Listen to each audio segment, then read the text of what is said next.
A very good evening to everyone. I extend a warm welcome on behalf of the Solve Foundation to everyone present here today for today's journey to the road safety webinar series on the topic of the invisible challenges on our roads. So let me kick off this today's session with a brief introduction of Indian Road Safety Campaign, following which I will hand over the session to Mr. Shrutin Shetty. I request all participants to please post their questions in the chat box, which I will take up at the end. Indian Road Safety Campaign is the initiative of the Solve Foundation, working towards making the road safer in India.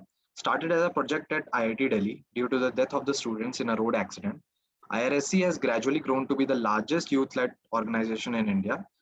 We have been working in close association with organizations such as United Nations, WHO, Ministry of Road Transport and Highways, and various state governments and other research centers across the world in its endeavor towards the Vision Zero. To achieve this, IRSC has worked with over 1,500 colleges and 25,000 volunteers across 50 plus cities in India in various domains such as awareness, technical innovation, law, order, policy, medical, etc. Indian Road Safety Campaign has launched the Journey to Road Safety webinar series to bring all the stakeholders of the road safety in one platform, where we try to spread awareness about the importance of the road safety and the protocols that one needs to ensure. Coming to today's speaker about Shrutin Shetty. Shrutin is a dreamer and doer who runs a small innovation and design strategy practice called Crystal Planet Labs, a computer engineer from VTU Karnataka and an MBA finance from Mumbai University, and has studied design thinking from Darden School of Business Executive Education, and is a certified quality improvement associate at Qimpro College, exclusive Indian partner of QCI USA. After working in the BPO, venture capital, and industrial robotics sectors, he has been consulting businesses on differentiation, innovation, and growth since 2012. After working with over 80 young businesses across sectors and countries, his services too have been evolving, and he has recently started offering an innovation program called ReCog to large companies who help them create meaningful products and services using his blend of design, thinking, strategy, and behavior principles. He is a visiting faculty for Masters of Design students at NIFT Bombay, author of the book Design the Future, a book that tries to simplify design thinking. He serves as an examiner for the innovation projects for the prestigious Qualtech Prize. For years, he has been observing, researching, blogging about different aspects of the road safety and looking at it from the multiple perspectives. So now, without any further delay, let me hand over the session to Mr. Shrutin Shetty. Over to you, sir. Thank you, Arnam. Good afternoon, everyone. Thank you for joining in on this Sunday afternoon. I've prepared a small set of slides that I thought I'd share with you. The objective today, so of course, IRSC and Solve Foundation, each of the members probably knows far more about road safety and about action towards solving this global crisis better than I do. So me as a layperson, it has been my attempt to take this abstract concept of global road safety crisis that we have and try and break it up towards trying to see how we can. So oftentimes what I have felt is that when we read about this crisis, either as a statistic or individual incidents that happen, there's a sort of a disconnect, unless it's happened close to home in terms of somebody that we know of. It's disconnected in the sense that we don't really take any action in terms of trying to figure out how we can change maybe as people, or if we have any ideas in terms of how we can solve something for either one part of the problem or addressing the larger problem at scale. So towards just trying to help, hopefully help make that a little easier. So my presentation would try and just break up the road safety crisis into, three components that I think are important, and then we'll kind of look at each one, a little closer with some observations or some work that I have been fortunate to be a part of. So let me just share that with you in a second.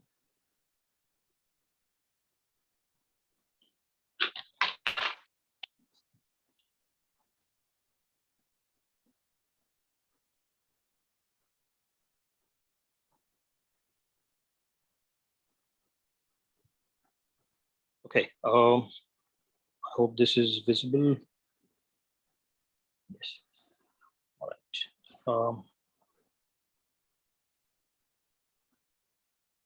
Just give me 1 second. Okay, so the topic I picked is invisible challenges on our roads. There are, so of course, apart from the actual accidents themselves, which global bodies like WHO, United Nations, World Bank, and others have been either investing towards researching and trying to solve, but have found challenges in solving them over the last few decades. A lot of us know the facts. 1.35 million people die each year. 93% of them come from lower and middle income countries. Over 50 million of them injured, and depending on the kind of country, the impact or the cost to that country's GDP is somewhere in the range of 3 to 5%. Of course, for lower and middle income countries, the impact is far higher. There is also an impact that we probably don't consider, that of loss of income, in terms of when, let's say, an earning member is unfortunately a victim of a road accident, then the complete income of that family stops, and then they tend to fall into under the poverty line or something of that sort. So so while we know a lot of the challenges, who's to blame? So what could be possible reasons? So as per some reports, so I found this across a few reports, that over 90% of the blame of a lot of crashes falls on the driver of vehicles. But at the same time, if we were to solve this particular crisis that we have, so many cars, so many drivers, so it's going to be tough to actually look at how we can do that. So what I thought of was, can we just revisit the entire crisis in itself, starting with what is the challenge that we're trying to solve there. So I think the elephant in the room, if you'd agree with me, is, or the objective here is making sure that safety and convenience of all road users would be at the center of this problem and the objective that they would try to achieve. So if we were to then break up this particular objective, the safety and convenience of all road users, according to me, I'd split it up into 3 parts. One is design, could be of roads, of vehicles, and so on. The larger picture, which is policy matters, and the third is, and probably one of the more important ones, behavior. The design of, let's look at design.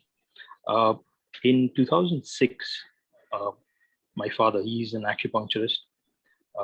He happened to be reading some material around, the global road safety crisis, and I think one day he was driving to the clinic, and something just clicked or lit up in his head, that while global bodies are struggling in terms of what could be some of the root causes, and solutions for a lot of the problems that they highlight have been around for a while, right? I mean, you have seat belts, you have baby carriers, you have crumple zones, you have airbags, and so on and so forth.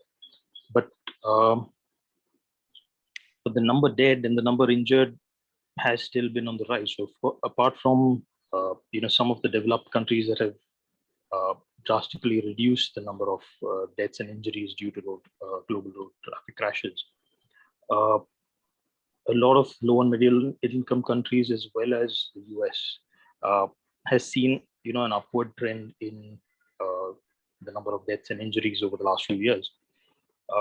So the thought that my father had was, could it be that they are looking at the problem incorrectly, or looking at the wrong problem, right? So while he was driving, what struck him was the A pillar in vehicles. So of course, it's there in cars, it's there in trucks and buses and all of that. For those who are probably not familiar, so you have the windshield of a vehicle, and then you have the two pillars that support it. That's called the A pillar. In case you have driven at some point, or even been in the co-passenger seat, but looking for something, you may have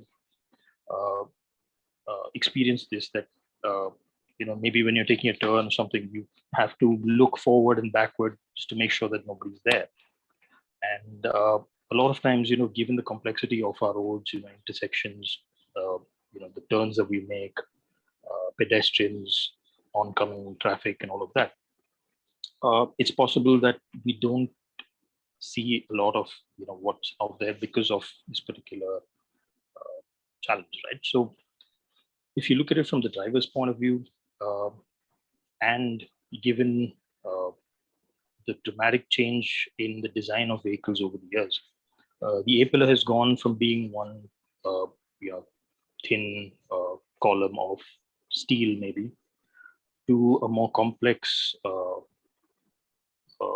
object which has multiple layers, and it has gotten fatter over the years. And if you see, that tends to obstruct some of the view of the driver, right? And how this works is, from the driver's point of view, when he's looking out or she's looking outward, the A pillar creates a kind of a triangular blocked vision. So with increasing distance from the car, there is a greater width of area that is blocked out because of the A pillar, right? So depending on the speed of this car or whatever vehicle we are talking about here, any oncoming vehicle, or a pedestrian or a cyclist or a biker who falls within that particular blocked region is at risk of getting hit by this particular vehicle if the driver is not paying attention, going forward and backward, checking constantly, which is difficult if you're on maybe a highway or a busy road. So this is what my father felt was or could be a challenge. The blind region caused by the A pillar in vehicles, cars, trucks, and buses. Now, what did he do about this? He wrote to, so he created diagrams of this. He wrote to the United Nations, WHO, World Bank, a couple of other safety-focused bodies globally and in India. He received an encouraging response from them. So the challenge was that a lot of them wanted more research done on this. So of course, this is not exactly his field of work,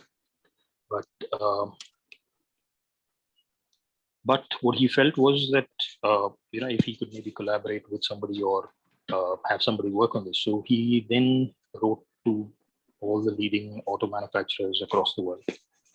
So you name the brand, and he reached out to them, kind of conveying this or highlighting this particular problem, and asking them if some research can be done in terms of trying to figure out how it can be solved. He didn't hear back from the auto companies because I think from an auto company point of view, changing the design of a vehicle is a huge task in itself. So probably there was some resistance to that. A couple of world bodies asked him to get in touch with the national representative to the UN and all of that. All of them would keep asking for can some research be done on this. So eventually, he wrote to all of these bodies and the car companies and truck companies saying something needs to be done about this and so on. Cut to 2016 and then 2019. So my father's going through some more reports, and he's seeing the curve is still on the rise. So the number of deaths and injuries are still on the rise, and nobody seems to have addressed this problem apart from just say that maybe it has some potential or not.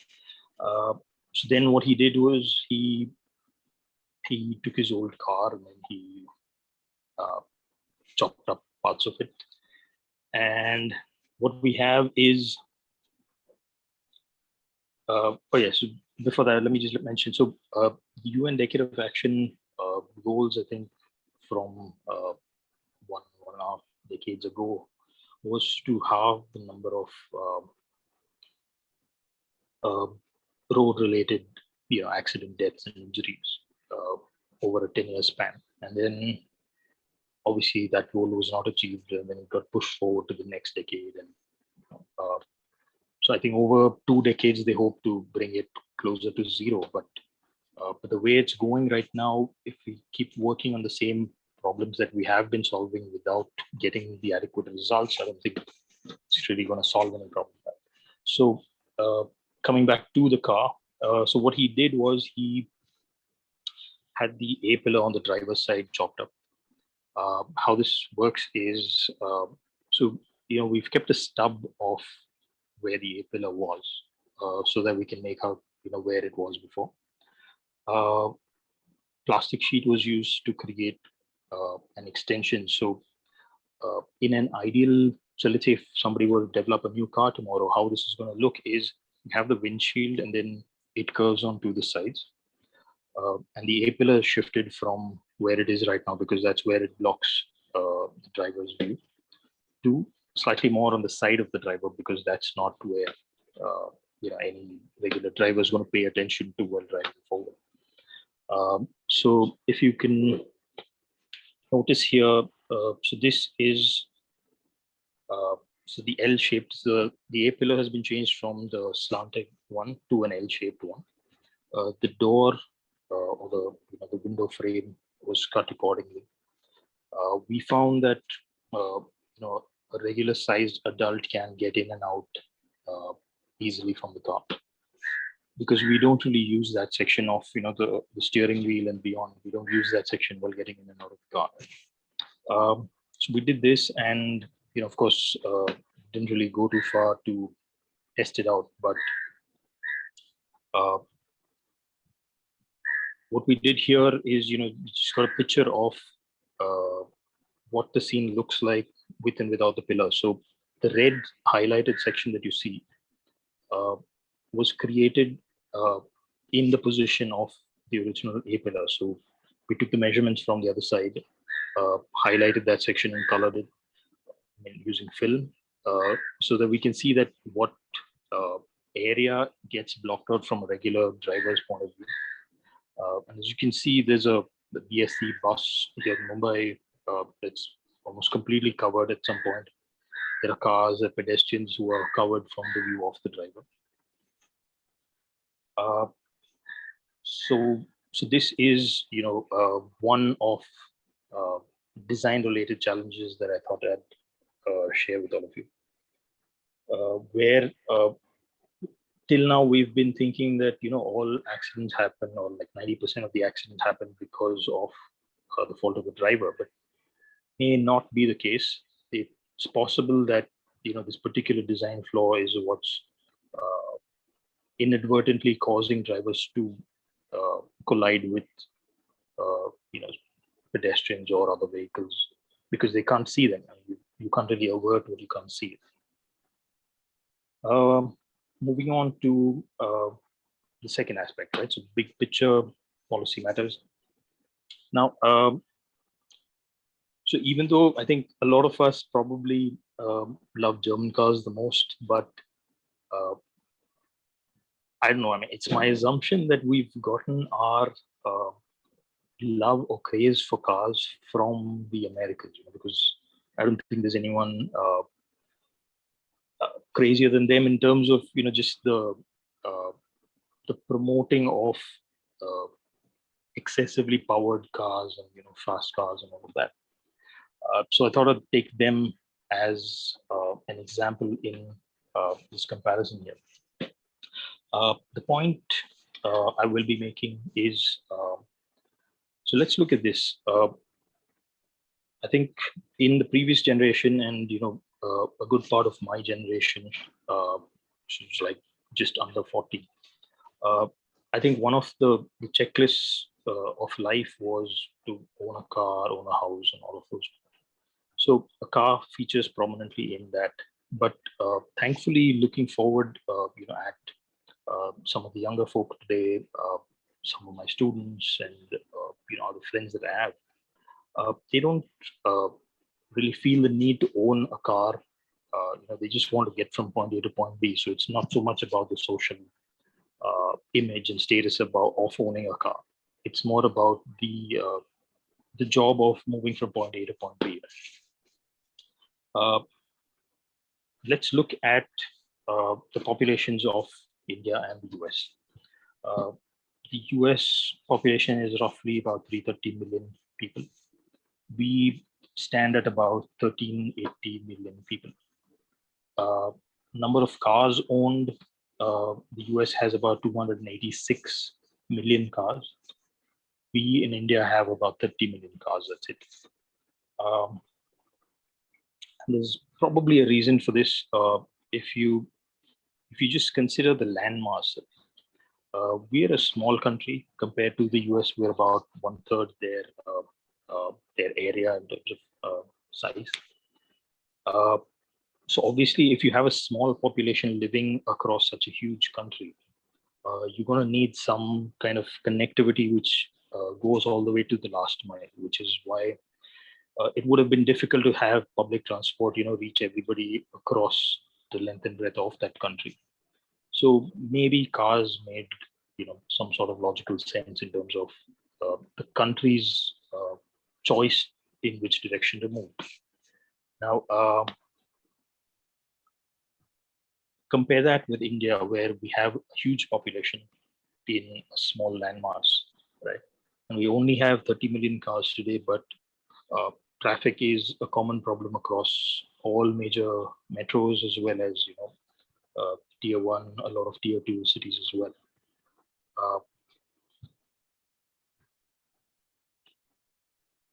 A couple of months ago, our minister announced this awesome sounding audacious project of 3.3 lakh crore towards building of 23 highways in 4 to 5 years span. So from connectivity point of view, it's a dream, right? I mean, who's going to spend that much? And there can only be an upside in terms of the transportation of people and of goods across different parts of the country. However, if you look at it from just a personal transportation point of view, right? So I'm not talking about logistics here. I mean, that demand cannot be solved by an alternate solution, at least as of now. So as of now, let's just consider the personal transport bit, right? So you have cars and buses and all of that.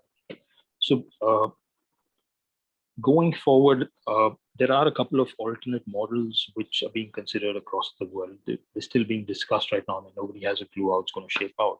I think Citibank had a report a couple of years back about one particular theory in terms of the model. But if you see the trend among the younger generation in terms of what their preference is towards getting from point A to point B, it has been about not so much about owning the car and getting from A to B, but about just using some form of transport, not necessarily owning it. Now, if you see, those of us who own cars hardly use it, right? So I mean, apart from the occasion maybe road trip or something like that, just to office and back maybe is your car is sitting idle for 80-90% of the day. On the other hand, an Uber or Ola kind of model, again, they're not up to 90% yet. But going forward, if this particular ride service model catches on and you have autonomous cars coming in, we can expect mobility as a service to pick up tremendously. In which case, you can achieve the kind of percentage mentioned here of 90% utility from the transport vehicle point of view. In which case, what's going to happen is we're going to need significantly less cars because the same vehicles will be servicing multiple people based on demand. So from that point of view, just one thought that we could probably discuss later is the new highways that have been proposed. Does makes so maybe I don't know exactly how wide those highways are going to be, but if the demand for cars over the next decade and a half is going to slowly drop, again, this is based on assumption, then do we need that kind of a budget and that wide highway? Or maybe one or two less lanes might suffice more from a logistics point of view, but also to cater to the reduced community of cars that we have going forward. And maybe some of those funds can be diverted to some other area of development. Again, that was just thought for all of you. Now, this is part policy, this is part behavior. Traffic fines, right? A couple of years back, actually quite a few years back, so I used to write this blog, and at that time I'd taken some screenshots of the traffic fines, that across some cities' websites, the traffic police websites that I had visited, and I found some of the fine values were a little odd. Point being, so back then, right? I think not having a valid PUC would attract a 500 rupee fine, but driving on the wrong side of the road was a 200 rupee fine. We create the effect based on the kind of fines that we charge, which means if we charge disproportionately based on, for example, we give more importance to a PUC, even though maybe the car is 5 or 10 years old, but give a negligible fine for something as dangerous as driving on the wrong side of the road. I think we are setting ourselves up for more accidents or more dangerous driving, because people know they can get away with minimal cost to themselves. So I think fines can be designed such that you get, from a global road safety point of view, we can get the desired impact that we're looking for, as opposed to them just being a sort of minor penalty for an offense. Coming to behavior, I had a bunch of them, but then I've removed most of them. One topic of fascination, I think 2018, Pune, one section, they, I don't know if it was a community that installed this, but the tire killers that they installed to prevent wrong side driving. Unless, I don't know, unless some of you do drive or ride on the wrong side, I'm sure you've, in the sense if you don't appreciate people driving on the wrong side and causing chaos, I'm sure you've considered or, probably liked something of this sort, the solution in terms of, a tire killer so only allows for traffic to move in one direction. And if anything comes from the opposite direction, it's going to damage the tires, and then it's going to be a huge cost involved. I did think of this, something along these lines. I'm sure a lot of other people have thought of something along these lines over the years. But then one key point that struck me was these are not safe. Right? So imagine a bike coming, not necessarily perpendicular, but at an angle across one of these. They could fall down, they could hurt themselves, somebody could die. So we're looking at solutions that prevent people from, breaking the law, but not breaking them to, fix the problem or something like that sort, right? So been thinking of, what else could be done for this. And one thought that I had in mind that I came across from, this is, I think, 1970s or maybe a little later, Japan.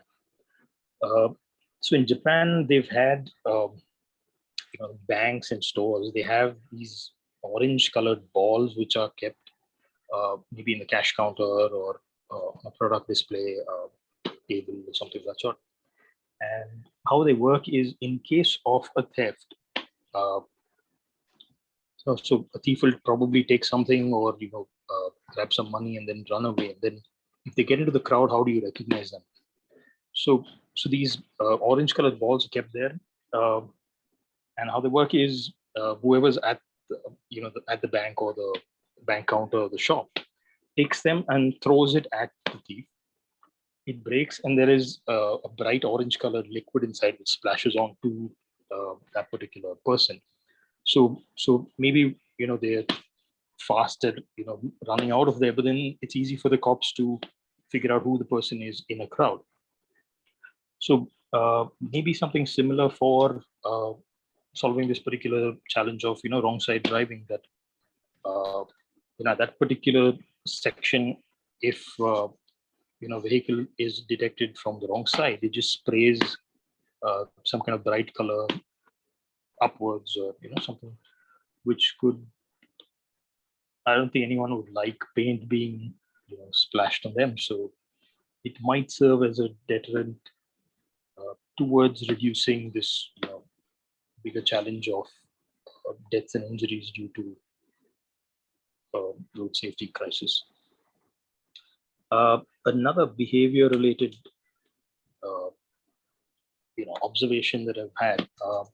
So a lot of people tend to drive with their side view mirrors closed. I can understand, why they would, because obviously, you love your car and you don't want scratches on it or somebody hitting it. You don't want the mirror breaking. It's a huge hassle getting it repaired and all of that.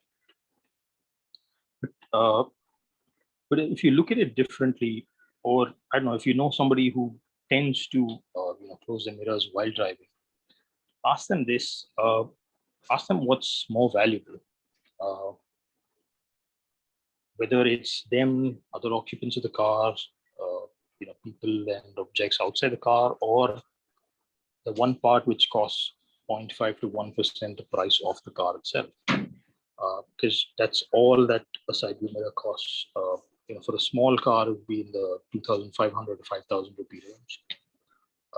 But by simply closing it, you're putting at risk yourself, other people in the car, people outside the car, and the car itself. So does that make sense? Or maybe just keep those mirrors open and drive a little safer, right? This is probably the last one, and then okay, so you've probably experienced this. Let's say the signal light is red, and then cars are slowly coming into a stop there. And if you're in one lane and there are about 4 or 5 cars in front, and you're in a hurry to get somewhere, it's possible that you look around and you'd be like, okay, the next lane doesn't have too many cars, so maybe you can. So you get out, get into the next lane, so you're maybe second in line to cross the signal. The problem with that is any car that's coming in into that lane has the distance of A marked in this image to cover. So a driver is obviously not going to slam the brakes. They're going to slow down gradually to get into that particular place.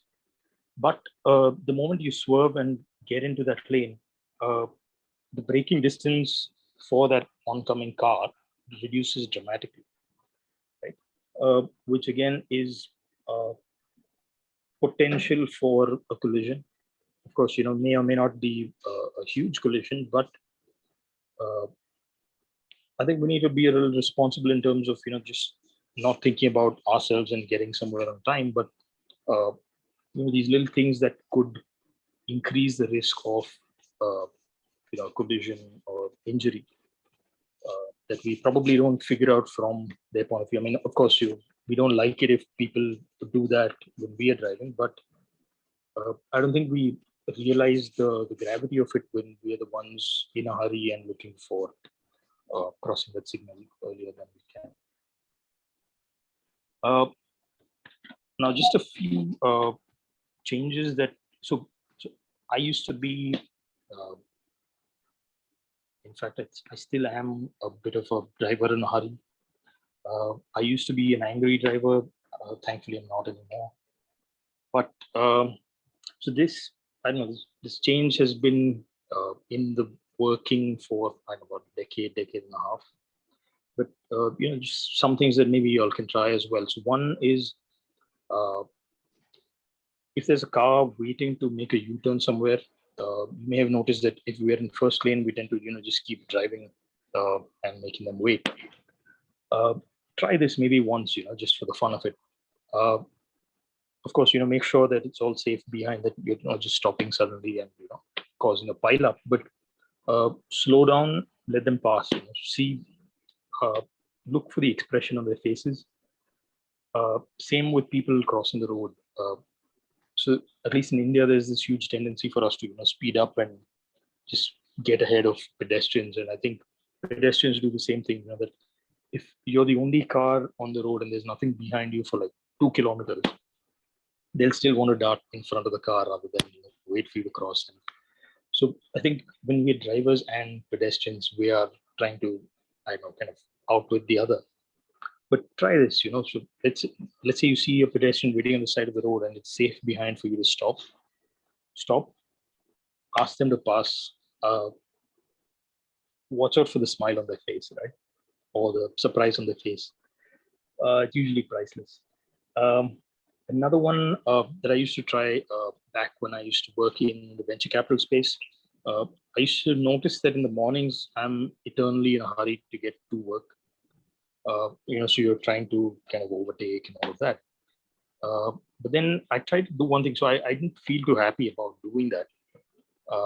So what I used to try is on the way back home, I'll make sure that, I'm not really doing any of that. So in case somebody is trying to overtake, you just let them overtake and, go ahead that way. The last one is don't terrorize learners. So I've seen this a lot. Some poor person who's kind of gathered the nerves to learn driving, and then the trainer takes them onto a main road, and you have all this massive honking and people shouting at them and all of that. Try and avoid doing that, because it just creates more nervous drivers on the road and less confident drivers on the road, right? Except if you are teaching them. So if you are in the car with them, then I think it helps to encourage them not to get scared of that honking or panic because of that honking, because then it can make a huge difference in terms of their confidence and them going forward and completing their training and becoming good drivers. That's it from me. I just found a couple of funny pictures online. So, since all of you have taken the trouble of joining me on Sunday afternoon, I thought just so way back, I used to drive the first generation Indica diesel one, and this was the same feel as well. So in case I wanted to go fast, I actually had to switch off the air conditioning, and then you'd feel the slight more push in the engine. Jugaad light just created a new steering wheel right there. And finally,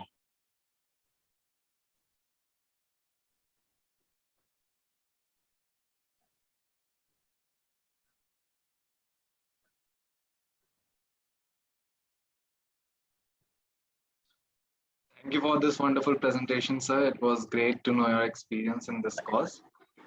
So now I would like to have some questions answered by you.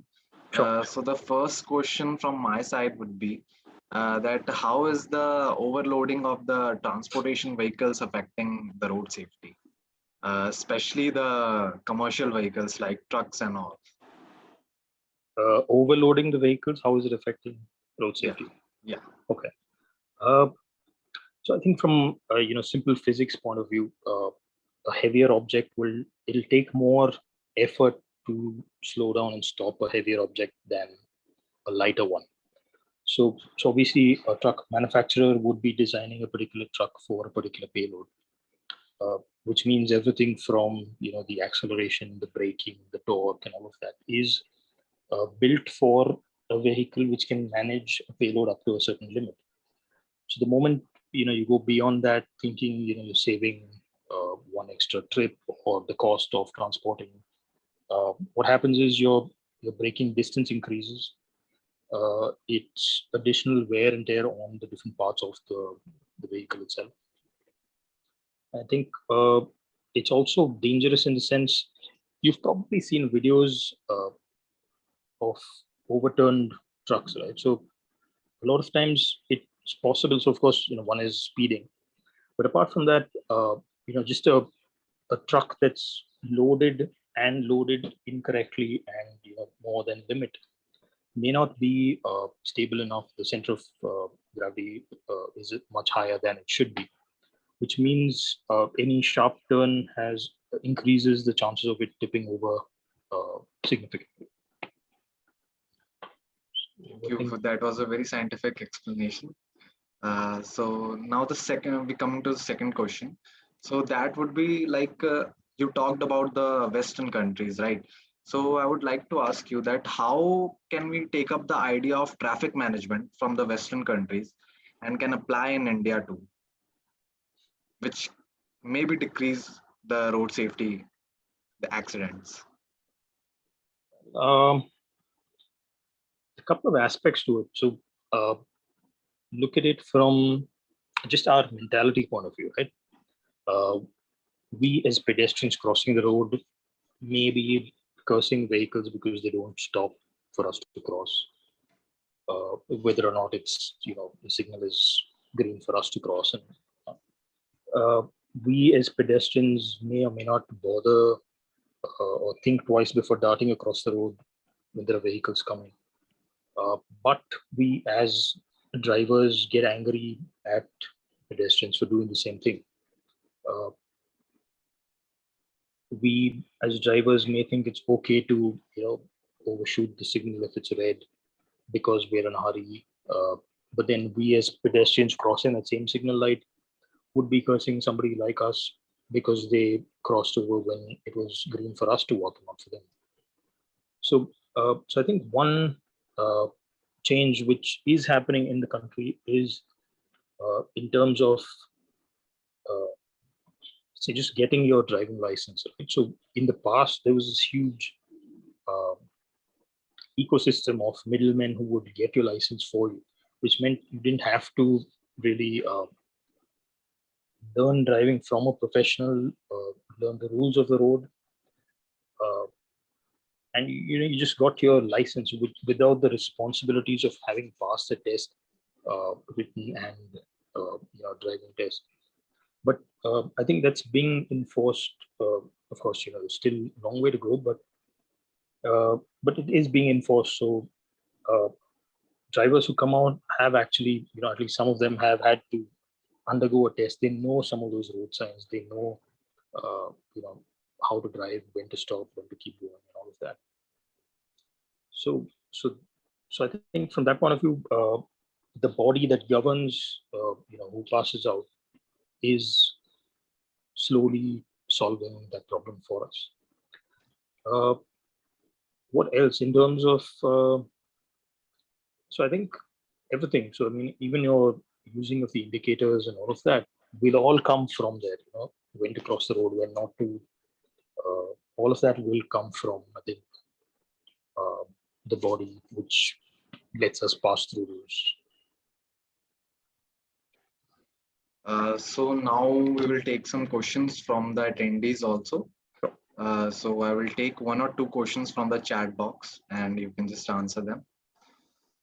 So the first question would be that what can be the reasons to believe that if the number of cars on the roads will decrease, then we may not require the wider highways? Okay. So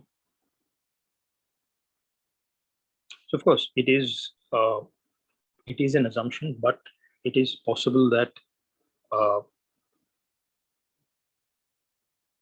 So let's look at it from the elements, right? If you consider it, a lot of people who own cars don't use them for a good part of the day, right? So it's just for specific tasks. You have to go to the market, you go to somebody's place, you've got to go to work and all of that. The rest of the time, it's sitting idle. Among the younger generation, there's an increasing conversation around the inefficiencies and just the absolute waste that this kind of locking up of money in an asset is, which means it is possible that going forward, the most efficient way to get from point A to point B is going to be using one of the services that are going to be available. A lot of global bodies are talking about. So one is, of course, the discussion around autonomous vehicles, driverless vehicles, but also around Uber, Ola, and the others, which have solved this A to B problem for us by getting to point A and then picking us up and then dropping us at point B. So with that, it's possible that people don't feel the need to own vehicles going forward. But right now, when you're planning a highway over the next 5 or 10 years, you may or may not factor in all of those variables into the equation. Right? So of course, logistics probably, I don't know, of course, there are some other ways in which I think logistics might be solved. I'm not too sure of that bit. I was discussing this on LinkedIn recently, and some of my friends and colleagues there had suggestions like drones and stuff, that would be transporting maybe heavier shipments across destinations. So it's possible that we may not need as wide highway. So of course, when we think of it purely from a highway point of view, of course it's exciting. All of us would love to have wider highways, but then if you think about it from the actual effort involved, the money involved, for each kilometer of highway, they need to make sure that there is that extra lane worth available. In case it's not, they need to displace that many number of people or businesses from those places to broaden those highways. So there is a lot that goes into.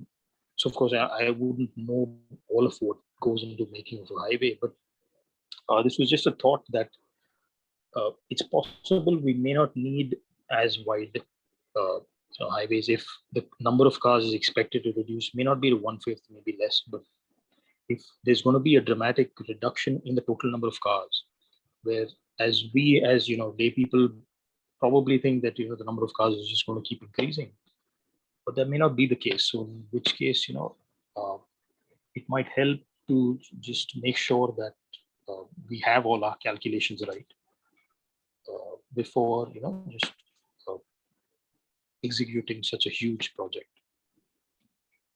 Thank you. So this question was asked by Dr. Maya Tandon. I think you got your answer, ma'am. Now we will move forward to the other question. So the next question that I found was in the chat was that most of the people were worried about. So like, what in your opinion are the quick wins for promoting the road safety? Like some of the key points that we should keep in mind for promoting this thing, because spreading the awareness is the most important thing. So what do you think we can do, and what should be the key factors to this? In my personal experience, I think the only change can come from us.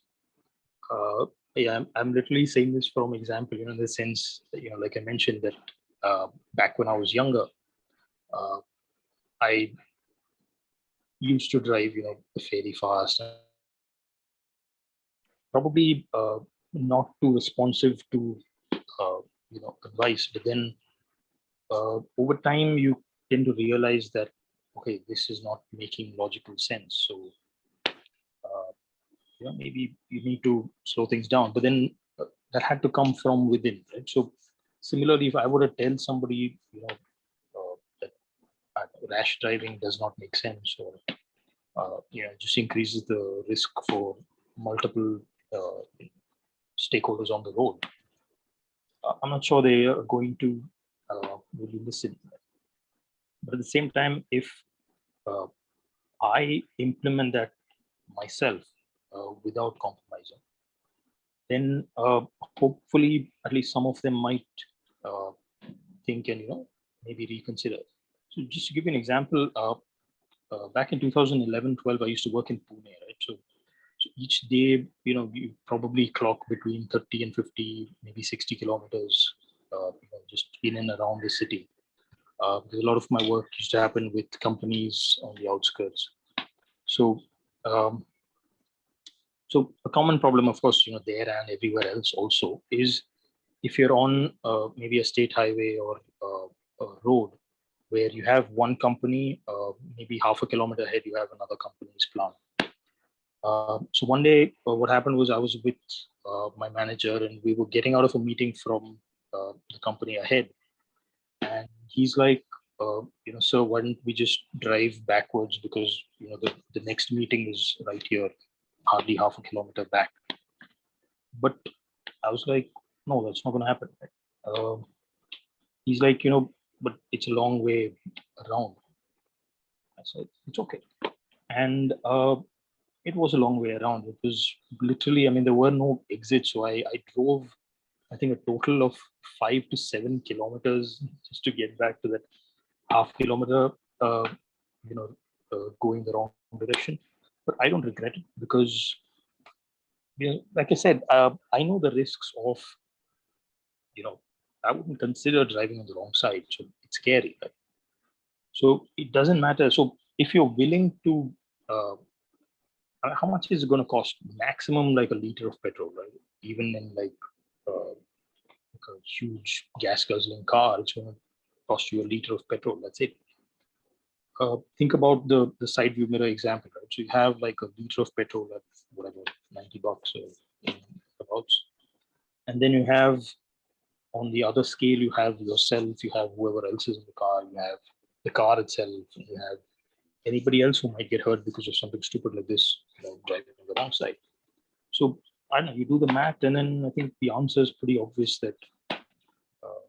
But then that's the important bit, right? You don't need it's not so much about you. So of course, you changing is important, but apart from that, it's also not to yield to something of this sort. So because my manager did have this amused look on his face, and he's like, his boss is like lost it or something like that.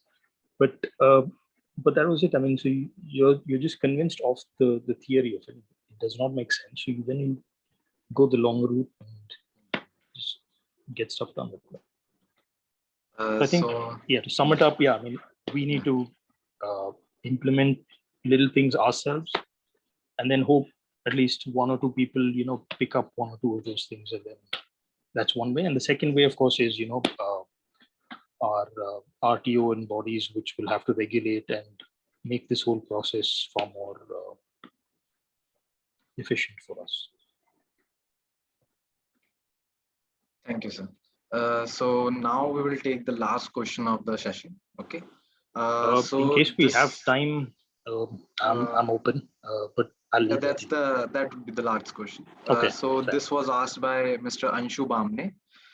So in the absence of the pertinent data, in order to move India forward in this road safety protocols, how can we imply the countermeasures and the effects that are relating to it? So there is some data. Of course, we're missing huge chunks of it because I don't think there is a process in place across the country like there is in some of the more developed countries to kind of note the different details about particular accidents, so that you have different sectors to focus on. We can focus on different causes of accidents. We can focus on maybe identifying if it's a type of vehicle, if it's a particular. So we see this in localized fashion. So you must have seen so many places if you're driving across the country. So you have these signboards which say that this section is accident prone, so drive slower. So there is some data available. It's more about I think us trying to figure out how we can create a format which will apply nationally towards trying to capture more of that data. Towards driving change, again, so combination, it's going to be RTOs, it's going to be traffic fines that are going to kind of set the trend in terms of what we will allow, what we won't allow, or how much we'll allow of. And I think us as individuals kind of realizing, so if some of these stories can be made more connectable rather than us just reading about accidents or statistics in different reports and the news. If there was some of simplified communication in terms of just capturing the horrors of a particular accident, the economic impact it has to maybe a family, to a locality,